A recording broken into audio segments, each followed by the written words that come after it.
Ibaba mo yung baril mo! Umuha mo yung putok ng pumalimbong kay lahat dito.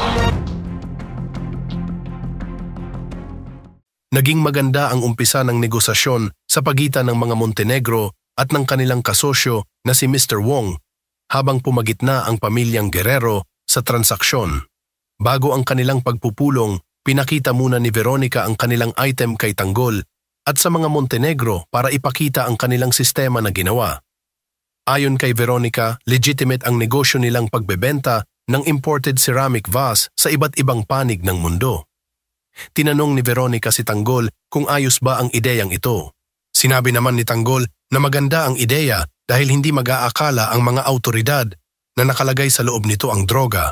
Naniniwala si Tanggol na ito ay isang matalinong hakbang ng mga iligal na nagpapasok ng kontrabando sa bansa. Kaugnay nito, inalerto na ni Divina ang kanyang mga kasama para sa kanilang planong pagbawi sa droga sa pagitan ng transaksyon ng mga Montenegro at kay Mr. Wong. Plano kasi ni Tanggol na traidorin ang ama na si Ramon para hindi nakakalat pa ang mga droga sa Maynila at sa buong Pilipinas.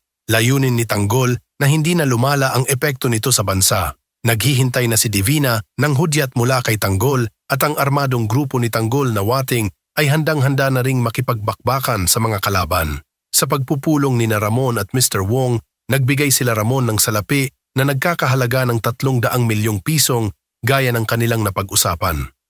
Matapos nito, sinabi ni Mr. Wong na kalahati ng kontrabandong diniliver nila ang binayad ni Ramon. Paliwanag ni Mr. Wong na kailangan pa nila ng ibang distributor para makapagbenta ng mas maraming produkto. Pumalag naman si Tanggol at tinanong ito na akala nila na ang Montenegro lang ang kanilang pagbebentahan gayong mayroon pa pala silang ibang kausap. Dahil dito, bumunot si Ramon ng baril at nagalit kasabay ang paggiit na ginamit lamang sila ng mga ito para ipasok ang droga. Sobrang takot si Mr. Wong sa inakto nitong si Ramon. Sa gitna ng mainit na usapan, tumawag ang tauhan nila Ramon para ipaalam na may pumapasok na pulis sa pier. Pinaalam agad ito ni Tanggol kay Ramon at mabilis silang lumabas sa lugar. Paglabas nila, dito ay galit na galit si Ramon na pinuntahan si Mayor Roberto Guerrero at sinabihan ito na matagal na siyang nagdududa dito na hindi magtatagal ay ilalaglag nito ang mga Montenegro. Matapos sapakin ni Ramon ang Mayor, gumanti naman si Roberto. Hanggang sa nagkatutukan ng baril ang magkabilang panig, inatasan naman ni Miguelito si Ramon na ibaba ang baril.